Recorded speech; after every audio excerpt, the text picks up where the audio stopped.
একটা যুবক খুবই গরিব ও দরিদ্র ছিলেন।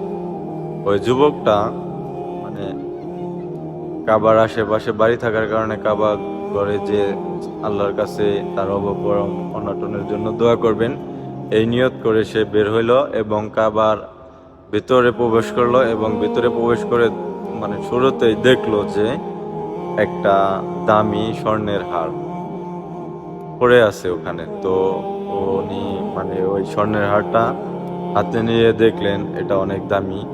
তো ওখানে ওই স্বর্ণের হারটা নিয়ে অনেক চিন্তা ভাবনা করলো যে স্বর্ণের হারটা কার, তাকে যার হারিয়েছে তাকে, সে হয়তো অনেক কষ্ট পাচ্ছে এই স্বর্ণের হারটি হারিয়ে। তো উনি কিছুক্ষণ অনেক ওইখানে অপেক্ষা করলেন এবং আশেপাশে ঘোরাঘুরি করলেন যে এই হারটা কার হারাতে পারে। তো কিছুক্ষণ পরে একজন বৃদ্ধ লোক আইসা দেখলো ওখান দিয়ে খোঁজাখুঁজি করতেছে ওই স্বর্ণের হার, যার হারাইছে ওই লোক।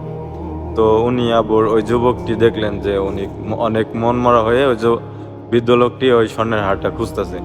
পরে উনি অনেক যাচাই বাছাই করার পর যার আমানত তাকে ফিরিয়ে দিলেন এবং ওই যে বৃদ্ধ লোকটি স্বর্ণের হার মানে তার হারানো হার ফিরে পাইল এবং সে অত্যন্ত খুশি হয়ে গেল এবং খুশি হওয়ার পর ওই যুবককে কিছু উপহার দিল।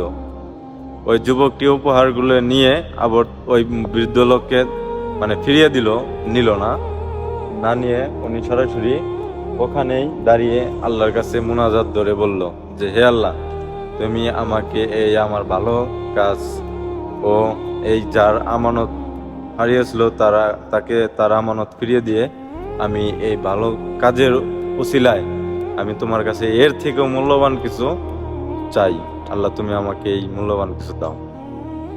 তো ওইখান থেকে ওই বৃদ্ধ লোকও চলে গেল, ওই ওই ছেলেটিও যুবক ছেলেটিও বাসায় গেল এবং কয়েকদিন অভাব, গরিব ছেলে এবং অভাব অনটনে থাকে। তো বাড়িতে গেল এবং চিন্তা করলো যে কিছু একটা করার জন্য।